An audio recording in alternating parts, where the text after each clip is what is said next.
अध्याय 13 geometrical shapes. परिचय।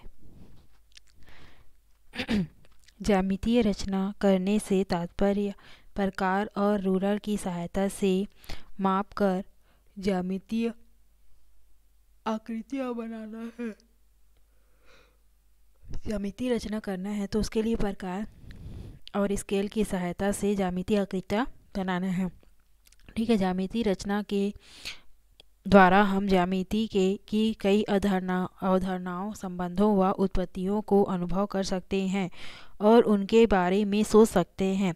हम उन अवधारणाओं का उपयोग कर ऐसी ज्यामितीय रचनाएं करेंगे जो हमने पढ़ी है। रचित करने के साथ साथ कुछ रचनाओं का विश्लेषण भी करेंगे, जिससे हम ये समझ सकेंगे कि ये रचनाएं किस तरह की जाती है और क्यों। इस बात को समझने के लिए हम दिए गए सवालों के अनुसार रचनाओं को बनाते समय उनके बारे में सोचेंगे व चर्चा करेंगे। गणित में तर्क, प्रमाण या फिर प्रूफ आदि को ध्यान में रखकर सवाल हल किए जाते हैं।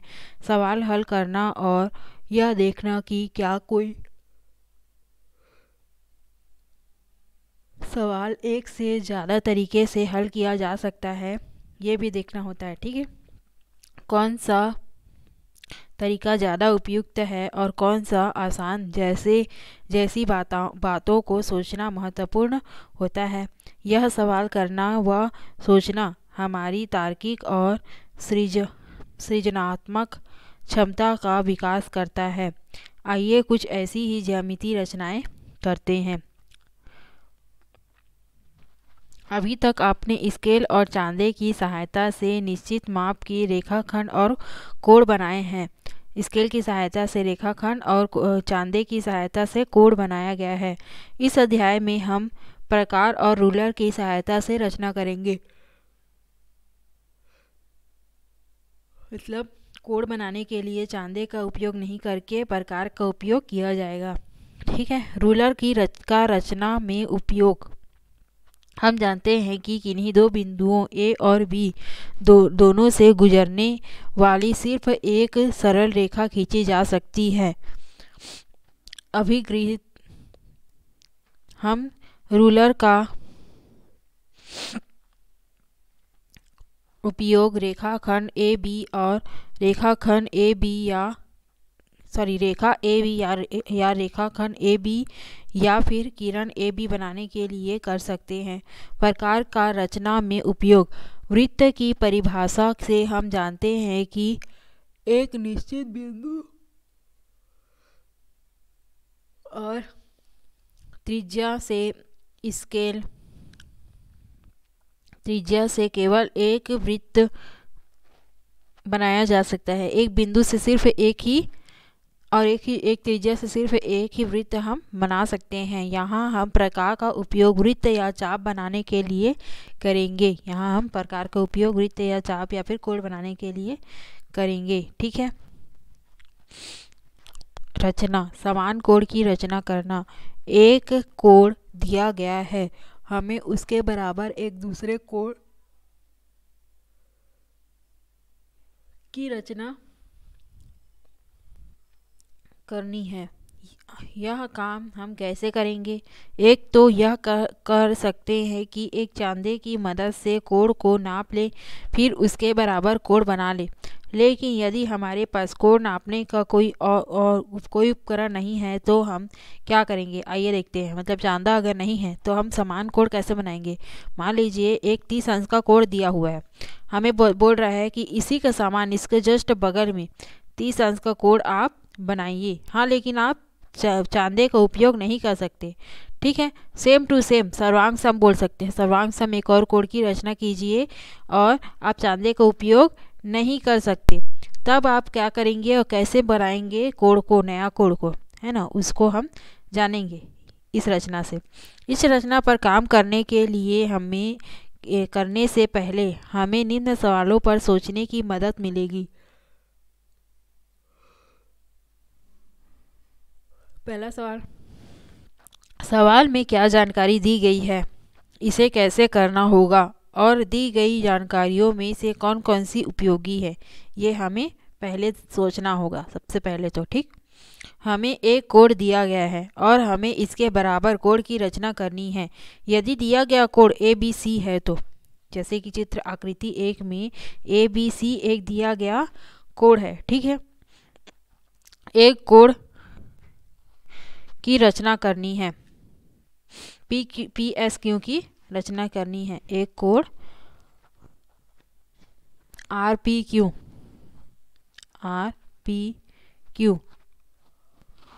RPQ की रचना करनी है, जहां RPQ बराबर है ABC के। ABC का जितना कोड दिया हुआ है उतना ही RPQ कोड है, हमें रचना करनी है। ठीक है, तो दी गई जानकारियों के आधार पर रचना करते समय किन ज्यामिति अवधारणाओं का उपयोग हो सकता है, देखते हैं। हमें पता है कि यदि हम किसी किरण को एक स्थिति से दूसरी स्थिति तक घुमाते हैं, यदि हम किसी किरण जैसे कि BC है, एक स्थिति ये हो गई जहाँ पे B और C किरण है, उस स्थिति से अगर हम इसको मूव कराते हैं, है ना, तो दूसरी स्थिति तक घुमाते हैं, तो उस घुमाव का मान ही कोण कहलाता है। उस घुमाव का मान ही कोण कहलाता है। किरण BC को BA तक घुमाने में, किरण BC को BA तक घुमाने पर हमें कोण ABC प्राप्त हुआ आकृति 1 से। यदि एक किरण PQ को PQ बनाए, एक किरण PQ बना लिए, उसे इतना घुमाए जितना BC को BA तक घुमाया, उतना ही घुमाए जितना इस PQ को उतना ही घुमाया जाए जितना हमने BC को BA तक घुमाया, है ना। लेकिन यह कैसे होगा अगर वैसा हुआ, जैसे BC को BA तक घुमाया गया है, वैसे ही PQ को BA तक घुमाया जाए, जैसे BC को BA तक घुमाया गया है उतना ही मान से, तो हमें वैसे ही कोण मिलेगा जैसे ABC है, उसी प्रकार से RPQ कोण मिलेगा हमें। लेकिन यह कैसे होगा? यदि BC और BA पर क्रमशः बिंदु X और Y इस प्रकार ले कि BX बराबर BY हो, इस प्रकार लें कि B से लेकर X तक की दूरी और B से लेकर Y तक की दूरी समान है ना। और PQ पर बिंदु S इस प्रकार लें कि BX बराबर हो जाए PS के, ये दूरी और ये दूरी दोनों ही आपस में बराबर हो जाए आकृति 2 से। ठीक, ले लिए। अब B और X के सापेक्ष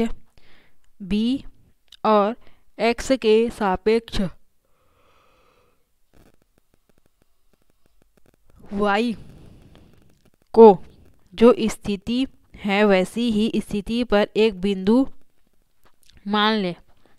BX के सापेक्ष Y को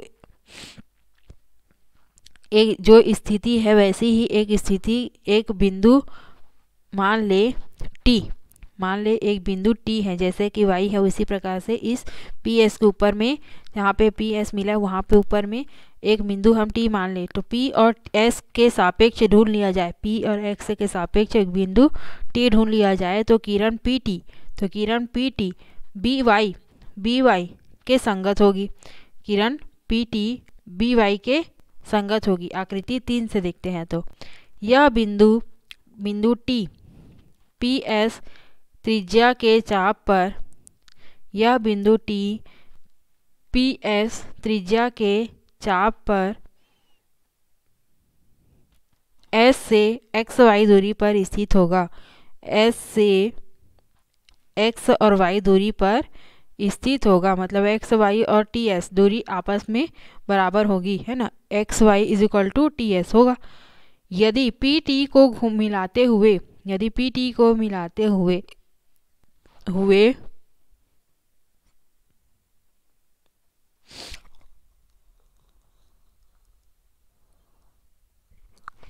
PR किरण खींचा जाए,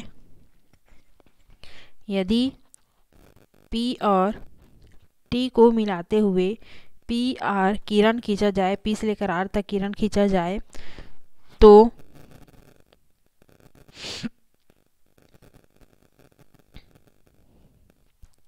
कोण TPS और कोण YBX या फिर ABC बराबर होगा। कोण TPS या फिर कोण YBX या फिर ABC आपस में बराबर होगा। RPS क्यों है नहीं, दोनों कोण ही आपस में बराबर होंगे। ठीक है। दूसरा रचना दिया हुआ है, कच्चा चित्र बनाने के बाद चरणबद्ध रूप से ज्यामिति रचना की जा सकती है। जैसे कि रचना के चरण, हमने जो जो किया है उसके लिखने का स्टेप को ही रचना के चरण कहते हैं। जैसे हमने पहले एक किरण खींचा, उस किरण का नाम क्या दिया, वो सब स्टेप बाय स्टेप लिखने को ही रचना के पद कहते हैं। तो पहला रचना के पद दिया हुआ है कि एक बिंदु P लेते हैं, एक बिंदु P लेते हैं, P से एक किरण PQ खींचा, P से एक किरण PQ खींचते हैं।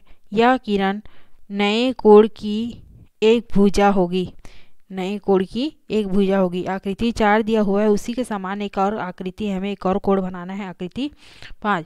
तो नया किरण, नया जो कोण बनने वाला है उसकी एक भुजा P की होगी। ठीक है।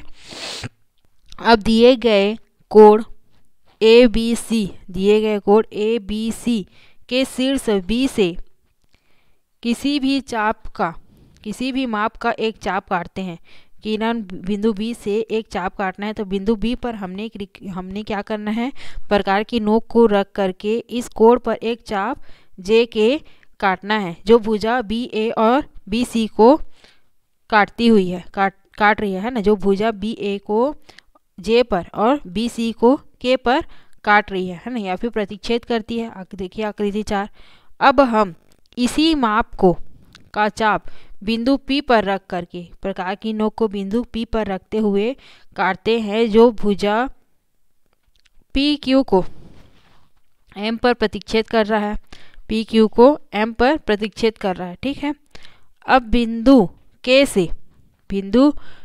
से KJ को नाप लेते हैं। बिंदु K पर, मतलब आकृति 4 में जहाँ पे BC भुजा को बिंदु K पर काट रहे हैं, वहाँ पे बिंदु K पर प्रकार की नोक को रख करके J तक की पेंसिल से नाप लेते हैं। अब उसी नाप को उठा करके फिर से क्या करेंगे, प्रकार की नोक को बिंदु M पर रखेंगे और उसी चाप को ऊपर की तरफ, पुराने जो चाप काटा हो उस पर ऊपर की तरफ काटेंगे। ठीक है। M से इसी माप का चाप पहले वाले चाप पर काटेंगे, इसी माप के चाप को जो हमने चाप काटा था उस पे काटेंगे। ठीक है। पहले वाले चाप पर काटते हैं और प्रतिच्छेद बिंदु L और प्रतिच्छेद बिंदु L नाम देते हैं एक दूसरे, ये दोनों चाप एक दूसरे को जहाँ पे काट रहे हैं उसको बिंदु L नाम दे दिए। आकृति 5। अब हम P से L को जोड़ते हुए एक किरण PR खींचते हैं। अब हम बिंदु P से L को जोड़ते हुए एक किरण खींच देते हैं PR, है ना, जहाँ अब हम P से L को जोड़ते हुए किरण PR खींचते हैं, जहाँ RPQ अभिष्ट कोण है ना, जहाँ RPQ एक अभिष्ट कोण है और RPQ बराबर है ABC के। समान कोण की रचना इस प्रकार से की जाती है ना, कथित तौर पे, लिखित या फिर कथित तौर पे। ठीक है। ज्यामितीय रचना की जा सकती है चरणबद्ध से, रचना के चरण लिखते हुए। ठीक है। पद तीसरा स्टेप है कि रचित आकृति को जांचना या फिर प्रमाण देना कि हमारी जो आकृति बनी है वो सही है या नहीं। रचित आकृति सवाल में दी गई जानकारी के अनुसार है या नहीं, इसे हम माप के अलावा प्रमाण के माध्यम से भी जांच सकते हैं। आइए अब देखें कि क्या प्राप्त कोण दिए हुए कोण के बराबर है, क्या जो ये नया कोण बना है वो दिए हुए जो कोण आकृति जो दिया था पहले उसके बराबर है कि नहीं, चेक करते हैं। इसके लिए हम दोनों के चित्रों के संदर्भित कोणों को लेते हुए त्रिभुज बनाते हैं। बिंदु M को L से और K को J से एक डॉटेड लाइन द्वारा जोड़ा गया है, जिससे त्रिभुज PML और त्रिभुज BKL बनाएंगे। यहाँ पे दोनों त्रिभुज बन रहे हैं, है ना, दो त्रिभुज। यदि हम त्रिभुज PML और BML को देखें तो पाएंगे कि PM बराबर है BK के रचना से। ठीक है, हमने रचना से BK को जितना नापा था उतना ही चाप तो P से M तक काटा था। ठीक है, उसके बाद ML बराबर है KL के। K से लेकर J तक को हमने नापा था और M से बिंदु रख करके इसी चाप पर काटा था, है ना, पुराने चाप पर काटा था जहाँ पे L प्राप्त हुआ था, है ना। तो हमें रचना से ये भी पता है कि ML बराबर है KJ के या फिर JK के। ठीक है, अब PL बराबर है BJ के। PL बराबर है BJ के। ठीक है, रचना से इससे पहले हमने बताया था कि P से के J की जितनी दूरी है उतना ही P से लेकर L तक की दूरी होगी। जब तीनों भुजाएं आपस में बराबर है तो भुजा सर्वांग समता से दोनों त्रिभुज आपस में सर्वांग सम होंगे। अतः कोण LPM बराबर है कोण JBK के। ये कोण और ये कोण आपस में बराबर है। इसी प्रकार कोण RPQ कोण या फिर LPM बोल सकते हैं या फिर RPQ बोल सकते हैं, क्योंकि L को ही आगे बढ़ा के हमें R मिला है और M को ही M बिंदु को ही आगे बढ़ा के हमें किरण Q पर ही तो है M बिंदु, है ना, इस वजह से। अतः RPM बराबर है ABC के। इसी प्रकार, ठीक है, ये हमें प्रमाण मिल गया। अब इन्हीं पे आधारित कोण और रेखाखंड की रचना के लिए कुछ उदाहरण आगे हमें मिलेंगे। उदाहरण 1 दिया हुआ है, उदाहरण 2। फिर समांतर रेखा की रचना करना सीखेंगे। नेक्स्ट टॉपिक है कैसे हम समांतर रेखा की रचना कर सकते हैं। रचना के पद के साथ हमें इस अध्याय के सभी प्रश्नों को बनाना है। ठीक है, रचना करते जाना है प्रकार और रूलर स्केल की सहायता से, और रचना के पद भी हमें लिखते जाना है। ठीक है, तो कुछ उदाहरण इसके प्रश्नावली 1 है। नेक्स्ट वीडियो से स्टार्ट करेंगे। अगर आपको कोई भी डाउट हो तो कमेंट बॉक्स में जाकर पूछ सकते हैं।